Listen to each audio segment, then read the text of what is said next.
Бұл жерде мекен сүйген, аракетибизди аябаган элдик кызматкерлербиз. Элдин кызматындабыз. Сиз элдин атынан менен сүйлөбөй эле коюңуз, урматтуу депутат. Эл шайлаган президентибиз бар.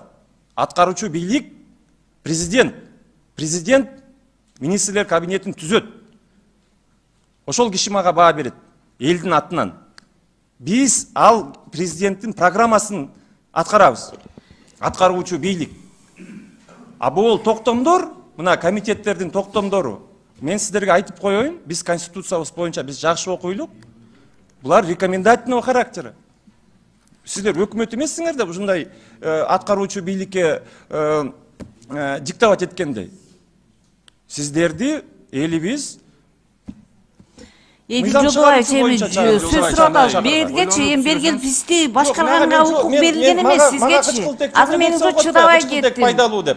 Чыдабай кеттим. Эми силерден мындай эмес. Силерди эл мындай деп берген, бизден отчет ал деген деп. Мен мунун эмесинен тил уккандай.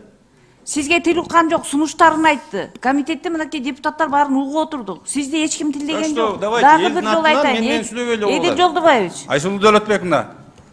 Угуп атасызбы? Элдин атынан биз Эдил Жолдубаевичке сүйлөй албайбыз да эмне? Эл сизге эч ким эмеспи Эдил Жолдубаевич? Кимге сүйлөйсүз анда элдин атынан? Бул киши айтып атпайбы мага?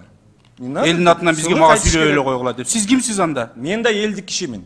Элдин атынан биз сүйлөйбүз сизге, эмнеге сүйлөй албайбыз? Мен президенттин өкмөтүндө иштейм. Эмне биз депутаттар сиз ким анда? Биз сиздер менен мыйзам чыгарышыбыз керек. Мен сизге суроо берип атам. Депутаттар ким сиз үчүн? Бул комитеттин чечими, урматтуу коллегалар. Урматтуу менин терең урматтаган депутаттарым. Бул рекомендательный характера. Бул аткаруучу бийликтин конституциялык полномочияларына аша чапкандык киргизүү. Биз буну билип алышыбыз керек. Анда комитеттин чечимин такыр Венера Калбековна добушка салып туруп чакырып эле чечим чыгарбай эле койбойлу анда. Буну эске алабыз. Анда жөн эле мындай кат жүзүндө эле чечим дебей эле биз